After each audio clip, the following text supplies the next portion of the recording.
Ce matin, en commission des lois, avait lieu l'audition de Richard Ferrand, qui est nominé par le président de la République pour non seulement siéger, mais présider le Conseil constitutionnel. Le groupe de la France Insoumise a voté contre cette nomination pour plusieurs raisons. La première, c'est que fondamentalement, nous sommes opposés à la manière dont sont nommés les membres du Conseil constitutionnel,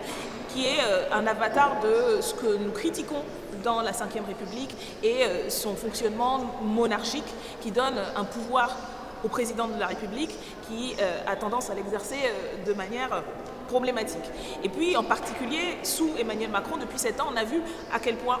ce président de la République s'asseyait sur un certain nombre de principes démocratiques et encore dernièrement, depuis les élections de juillet dernier, le refus de reconnaître tout simplement le résultat des urnes. Et on a là, avec cette nomination d'une personnalité politique qui est très proche du président, qui a été un de ses premiers soutiens, un fidèle parmi les fidèles, et j'en passe, clairement une volonté de mettre en place au sein du Conseil constitutionnel une force politique qui est celle du président de la République, qui avait déjà fait des nominations contestées. Nous avions eu l'occasion de nous opposer à la précédente nomination qui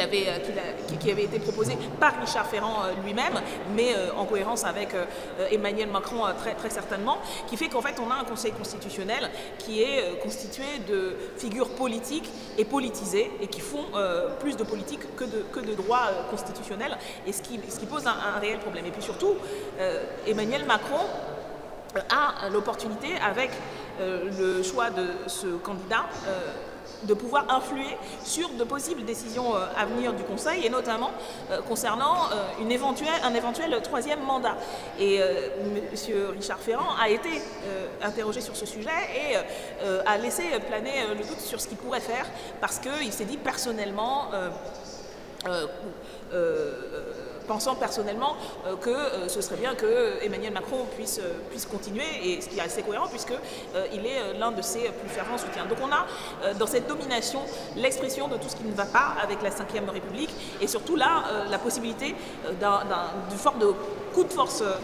constitutionnel d'Emmanuel Macron qu'il faut absolument empêcher. Et étant la seule véritable opposition dans cette Assemblée, nous sommes donc opposés à cette nomination, à la différence de l'extrême droite qui, en s'abstenant, permet peut-être